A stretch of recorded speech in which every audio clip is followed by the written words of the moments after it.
Officials of the largest national airline in Africa, Ethiopian Airlines, say the continent can avoid the collapse of national carriers if they are allowed to operate without political interference.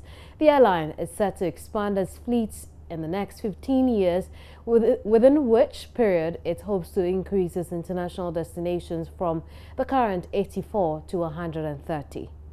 Ethiopian Airlines, which started operating after the Second World War, has become the fastest growing, most profitable and the largest airline in Africa in 2014 based on revenue and profit according to the International Air Transport Association, IATA. Flying to destinations across 5 continents with 20 domestic destinations, the airline has been a pioneer of African aviation as an aircraft technology leader, providing the first jet service in Africa, the first African Boeing 767 and 777-200LR.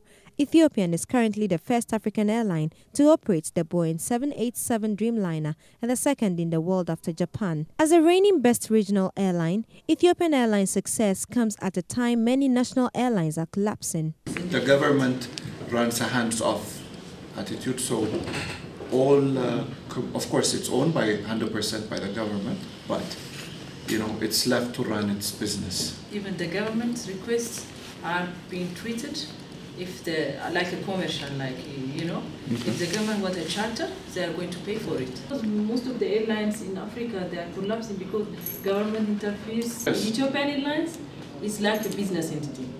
Nobody, like the government, as he says, and so no. The airline has acquired simulators for the new Boeing 787 Dreamliner and Kill 400 to offer pilots the best training experience. Ethiopian has pumped over $50 million into the expansion of its aviation academy, which incorporates aviation maintenance, pilots, cabin crew, commercial and leadership training.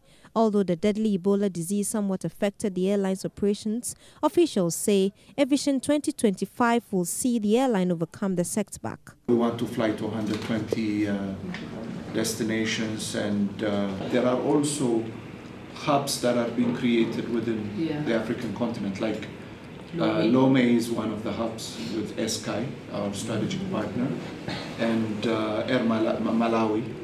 If you're going to have hubs, you're going to feed these airlines, so you need more.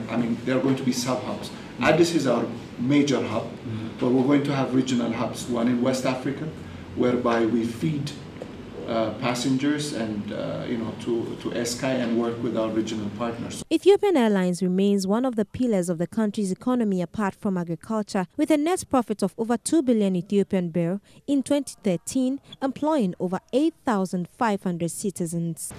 The Ethiopian airline has proven to be one of the most successful and profitable airlines in the continent. Now, beginning from 1946 with this particular aircraft, which is the first the airline used, the Ethiopian airline is now operating one of the best and most sophisticated aircrafts on the continent. That's the Boeing 787 Dreamliner. This tells that with good corporate governance, good management, any national carrier can succeed.